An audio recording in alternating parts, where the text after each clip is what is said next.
చూడని బాబు సందడి సందడి. వయసు ఇంకా నెలలు నిండలేదు. తండ్రి పేరు అడ్డగోలు సుదర్శనం. నీ చేష్టలే కాదు నీ మాటలు కూడా తిక్క తిక్కగా అడ్డగోలుగా ఉంటాయా? నాకొక్క ముక్క అర్థమైంది అవలా. మరి తమరు అతి తెలివిగా అనుభవం, వయసు, పేరు అని ప్రశ్నలు అడిగితే జవాబులు కూడా ఇలాగే ఉంటాయి. మరి ఓకే, స్ట్రైట్ గా అడుగుతున్నాను, విషయం ఏమిటో చెప్పు. ఈ ఇంటిని దోచుకెళ్లిన దొంగలు దొరికారు. It is a good news. అయ్యా, తమరు కాస్త మమ్మల్ని చెప్పనిస్తే ఆ గుడ్ న్యూస్ లో తమరి గుడ్డితనం కూడా బయట పెడతాం. ఇప్పుడు కంప్లైంట్ లో 24 తులాలు పోయింది అని తమరు చిత్తగించారు కదా. అవును. మరి ఆ దొంగల దగ్గర దొరికింది 12 తులాలే. వాట్ టు డూ నౌ అంటాడు ఆ కొత్తగా ఆ సూరిబాబు ప్లేస్ లో వచ్చిన ఎస్ఐ. ఇచ్చేయమనండి. అసలు పోయింది 12 తులాలే కదా, 24 తులాలు తెచ్చిమంటే పాపం వాళ్ళు మాత్రం ఎక్కడి నుంచి తెస్తారు? నేను మాట్లాడుతుంటే నోరు మూసుకొని వింటం చేత కదా. కడుపుకి రైస్ తిన్నావా, గ్రాస్ తిన్నావా? నా గనక తిక్కరేగిందంటే ముసుగేసి ఎర్ర గుమ్ముతానంతే. ఓకే ఓకే, నేనే వివరంగా చెప్తాను. ఇప్పుడు మనం అక్కడికి తీసుకెళ్లి పెట్టే ఆ 12 తులాల బంగారం ఉంది చూశారు, ఒరిజినల్ కాదు, గిల్టు నగలు. గిల్టు అక్కడ పెట్టేసి ఒరిజినల్ తెచ్చుకుంటాం అన్నమాట. ఎలా ఉంది నా ఐడియా? మన జీవితాలే మార్చేలా ఉంది. మావయ్య మావయ్య ఏమన్నారు? నేనేమన్నాను? వాళ్ళు వీళ్ళు అన్న దీంట్లో రాస్తే చదువుతున్నాను అంతే. ఆ పని మనిషిని ఏమన్నారని అడుగుతున్నాను. పని మనిషా అంటే ఆడది, అంటే ఆడదాన్ని నానా మాటలని మగాళ్ళని కనపడుతున్నానా? పిలుదాన్ని పిలు. వస్తుంది. మీరన్న మాటలు పడ్డం కన్నా మానేయటమే బెటర్ అని వెళ్ళిపోయింది. అసలు ఇంతకేమన్నారు మావయ్య? పని చేసేదానికి దానికి ఎంత పొగరుంటే ఏ పని చేయని వాడికి నాకెంత పొగరుండాలి? చేసేది పిసరంత పని, గంపెడి జీతం తీసుకుంటున్నావు, దాంట్లో పిసరంత నాకివ్వంటే దానికి అంత కోపం రావాలా? అవ్వా చిచి, ఆయన పని మనిషి జీతం తిరిగి ఇవ్వమన్నట్టు ఏంటి మావయ్య?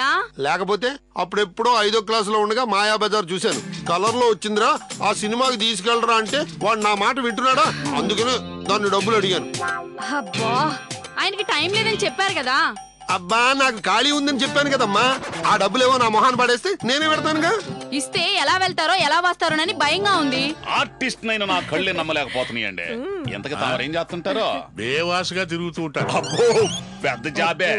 పంపదీసి ఆ సుదర్శన్ గారు మీరు ఒకే బళ్ళో చదువుకున్నారైంది. ఓ పని చేయండి, ఆ ఎస్ఐ రంగారావు గారిని లేపేశారంటే హ్యాపీగా మీరు ఆ జాబ్ లో సెటిల్ అయిపోవచ్చు. నిజంగానా? చాలా గొప్ప ఐడియా ఇచ్చావురా. నేనెప్పుడు సాధారణంగా గొప్ప ఐడియాలు ఇస్తుంటాను. నిజంగానా? నేను నిజంగానే ఎస్ఐ రంగారావుని రా, గిల్టు రంగారావు అని చెప్పి నమ్మేయడానికి నీలాగా వెర్రి వెదవని కాదు. అవును, నువ్విచ్చే గొప్ప ఐడియాలో గిల్టు నగలు కూడా ఉన్నాయా? సార్, ఈ దెబ్బ కొట్టాల్సిన నన్ను కాదండి, ఆ నామాలోడిని. ఈ ఐడియాకి ఓన్ రాడు కాబట్టి లీజ్ గీళ్ళు తీసుకుంటే చాలా నాకు రాశారైందండి. వీళ్ళకి కూడా రాయండి. ఆడి పేరేమిటి? ఎవడు నామాలోడా? ఆడి పేరు సుదర్శనం అండి. ఆడిని జుట్టు పట్టుకుని ఈడ్చుకురా పో. ఏమండా, ఆ నెత్తిని పట్టుకోవడానికి జుట్టు లేదు, కాళ్ళ పట్టుకుని తీసుకొచ్చి ఓకేనా? ఓకే. చూడు, ఆ ఎస్ఐ రంగారావు కుక్కని ఇడ్చుకొచ్చినట్టు కాళ్ళు పట్టుకుని ఇడ్చుకురమ్మన్నాడు. కాళ్ళకు గట్టినడితే చచ్చి ఊరుకునేవాడివే. నాకేమన్నా సరదా అయిందే?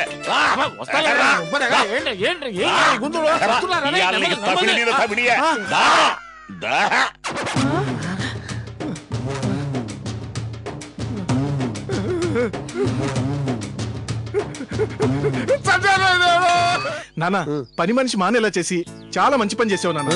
పని మనిషిని ఎలా మానిపించాలని నేనే ఆలోచిస్తున్నాను. మంచి పని చేసావు నాన్న. ఈ విషయం మీ ఆవిడికి చెప్పు. మీరు రండి నాన్న, వెళ్ళి చెప్దాం. ఇవాళ నేను ఆఫీస్ లో మిమ్మల్ని సినిమాకి తీసుకెళ్లాలని చెప్పి లీవ్ పెట్టి మరీ వచ్చేసాను. నిజంగానా? అవునా? మా నాన్న కంటే నాకేది ఎక్కువ కాదని చెప్పి గట్టిగా నొక్కి మరీ చెప్పాను నాన్న. మరి బోల్డ్ అంట్లు మిగిలిపోయారా? నాన్న, వీటన్నిటి గురించి పద్మ చూసుకుంటుంది గానీ మనకి సినిమాకి టైం అవుతుంది. నువ్వు వచ్చే నాన్న. కలర్ లో మాయాబజార్ చూడాలని ఎన్ని రోజుల నుంచి may God bless you to become a great artist. అంటే అర్థమైంది సార్. ఆ భగవంతుడు నువ్వు ఒక మహానటుడిని కావాలని ఆశీర్వదించాలని కోరుకుంటున్నాను రా. Thank you sir, thank you. మీరింత పెద్ద బ్లెస్సింగ్లు ఇస్తారని కల్లో కూడా ఊహించలేదు sir. Don't get emotional yeah. అయినా నాలాంటి మేధావి దీవిస్తే ఆ దేవుడు దీవించినట్టే. ఇదండి సందడి. మిగతా సందడి రేపు చూడండి. దీన్నే సందడే సందడి. చూడని బాబు సందడి సందడి.